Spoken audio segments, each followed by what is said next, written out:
All right, Coach, 2-0 to start on those road trips. How do you feel going into the season with this start? No, I was pleased with our group. I feel like we're pretty young this year, and so that was our first challenge of the season. And I do feel like they got ready and they got prepared for both games. You never know really what the tempo is and what it's like out there until you actually go out there for the first time. And so I was really proud of our young ones for bouncing back from a lot of adversity. They had a lot of pressure, and you don't face that a lot in high school, but they handled that well, and so I was really proud of that. You guys lost the turnover battle in the second game. 19 turnovers, but you guys still pull out the win. What does that show as far as your team's ability to face adversity and overcome it? Yeah, so that was one thing that we talked about after the first game. We had 27 turnovers in that first game, and so I think, some of that was jitters and nerves for just the first game, and that goes for our veterans as well. And just getting that out of our system, I knew that we were better than that, and Metro did. They did a nice job on defense. They were pressuring us the whole time, and we just got to do a better job in practice with practicing that pressure.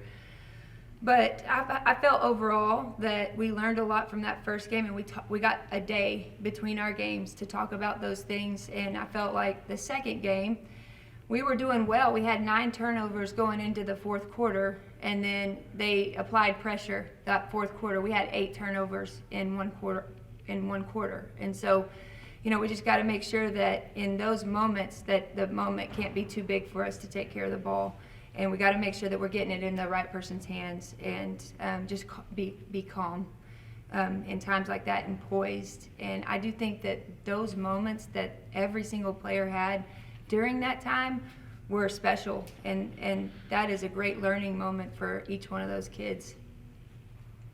5 freshmen with 4 returning. How do you kind of feel about this team going into the season with all the new faces? Yeah, we were able to play 5 freshmen at a time several times this weekend, and they held their own. I think they did a really nice job. Our future is bright. Every second, every minute that I can get those young ones in just makes us better in the future. I do think that our veterans and our returners did a nice job starting the game. That was our game plan. We wanted them out there. We feel like they're a great defensive team. But it also gave our young ones a chance to actually look at the game first before they went in. And I felt like our older ones led them in a great way. And they kind of fed off their energy. I do like the fact that, I don't think we've ever had this in the past here at Angelo State, but while we've been here, but we had 35 points off the bench in that last game, which is huge. And that's what we're going to be looking towards. We are defensively minded. We love the defensive end. We want to control that. But it's so nice to have our leading scorers coming off the bench because we can kind of wear them out defensively at the beginning and then put our sharpshooters in after we wear them out a little bit. And that's the beauty in being deep. I mean, you got to have players like that to win big games. Coach, probably no one's surprised Maddie Stevens led your team in scoring in both your contests early on. But of course, as you already alerted to, the second leading scorer, Addie Burns in Game 1, and forgive me if I'm going to butcher her last name, Magic Esquivel in Game 2. Kind of just talk about just those second players and kind of the impact that they gave to your team. And you already mentioned them coming off the bench, so is that kind of where that focus lies, or other things you liked about their performances individually? Yeah, I can't say enough about Maddie Stevens. She's done a nice job leading our team this year, just vocally and by example. She never walks on the court thinking that we're going to lose, and that kind of feeds off of those young ones. She's a great person to look up to on the team, and I do think that they feel a little bit more comfortable when she's on the court with them. When we recruited Magic and Addie, they've been playing on the same AAU team for a long time. They're best friends. They've been best friends for a very long time. I thought it was a complete steal when I got the both of them. And just, I know that they could have played anywhere in the country. I've known Magic for a really long time. I've known her family. They're from Plainview, which is where I grew up. And really good basketball player. I was lucky in that Addie was her best friend, and she was up for Miss Texas. I mean, she's a great basketball player. The beauty in those two is they each have their own strengths. Addie is a great creator. She can attack off the dribble, which is something that we've been missing in the past. She can create plays. She's an overall just player, and she's a scorer. I'm not going to have to set up a play for her to score. She's going to create on her own. But with that said, she's also going to create for others. And I feel like Magic can do the same thing, but I feel like they feed off of each other in that way. And Addie, you're going to see a lot of Addie creating for Magic.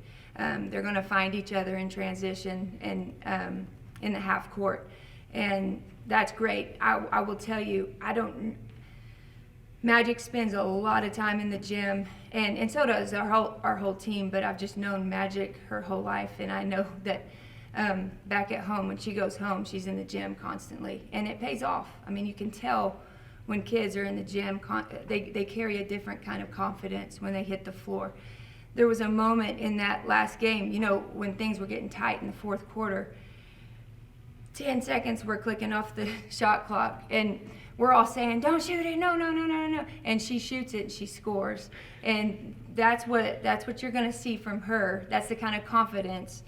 When she feels it, she's going to put it up. And all I could say was, you better be glad that went in. But I like kids like that because they're not scared to take those kind of moments. And, I can guarantee you, when we're down by one and there's the time's clicking off, we got 5 seconds, I know who wants to shoot it. I can guarantee you that she'll want to put the ball up at the end of the game, and she'll be confident with it. And those players are priceless to have on your team, and for her to do that as a freshman is special. And I think Angela State has that to look forward to in the future. Outside of the names that we've already discussed, is there anybody that you saw this weekend do you think maybe earn some more minutes down the line as the season goes on? Absolutely, and we're still trying, as a coaching staff, we're still trying to figure that out, and that is a good problem to have. It's stressful, but it's a good problem to have. I honestly think that I could have played 15 kids, and that never happens. It's a good thing for us. In practice daily, it's competitive. I think we're looking a whole lot on how practices are going and how they're practicing on who we're going to play in each game. Obviously, the scout is going to be important, and just personnel. We're wanting to play who matches up best with each team, and that gives us some options. This team is versatile, more versatile than any team we've had here. Defensively, we're going to be able to throw different looks, different lineups, and play different defenses. And I think that's going to throw the offenses off quite a bit. And so you're going to see us changing defenses quite a bit, even within a possession. And we've got to be cleaner about that. And that's something that we're going to look to get better at in the next few days before the next game. But, I could go down the list. I felt like every kid that we put in these past 2 games did a great job. They're young. Meg is a JUCO. She came in and she helped us win that game at the end. She came in and got huge rebounds, and that's what we recruited her to do. And I'll be honest, before those games, I didn't know how much I'd play her, but she really gained my trust. And so she's a player that we've got to have on the floor. She's a beast. A little bit of break before Adams State at home. How do you feel with that matchup? Yeah, so Adams State is, they call themselves the Sharks.